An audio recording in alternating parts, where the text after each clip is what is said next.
Infrastructure is another major topic of conversation here for the candidates in this election, with roads, bike lanes, transit and sewage all on the forefront. So how do those candidates vying to become the city's 44th mayor plan to tackle these issues that continue to impact Winnipeggers? I've announced a fix-it-first strategy. People are really frustrated with the state of the roads. Roads are usually a hot topic among Winnipeggers, especially in the winter and spring months. Candidate Sean Loney says he wants to fix existing roads before building new ones. If we're spending our money building new infrastructure and we can't afford to maintain what we have, we're going to continue to see a city with our infrastructure in rough shape.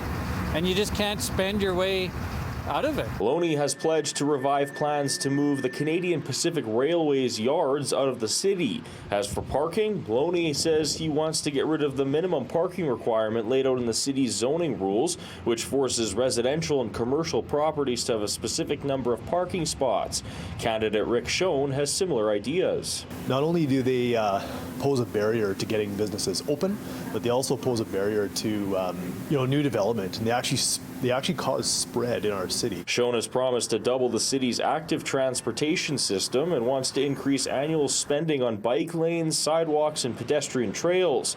Schoen says he is trying to encourage Winnipeggers to take different modes of transportation through his campaign platform. We created a great strategy in the city a few years ago, the cycling and pedestrian strategy, and it's a $334 million strategy over 20 years. We haven't been implementing it, and the amount of funding that's been going to active transportation infrastructure right now is not enough to really accomplish any of our goals within the next 50 years. Rana Bokhari says fixing roads and transit are top of mind in her campaign, but says the biggest infrastructure challenge in this city is the North End sewage treatment plant. From a sustainability perspective, from a climate change perspective, and for a water safety perspective, we really don't want to pollute Lake Winnipeg. So lots to do about the North End water treatment plant, and I think it's probably one of the most critical issues. The debate on opening or keeping Portage and Main closed was a hot topic in the previous city election. Bokhari says if she were to become mayor on October 26th, she would open the busy intersection to pedestrians. We're trying to be, and we endeavor to be, an accessible city, a city that's open for all,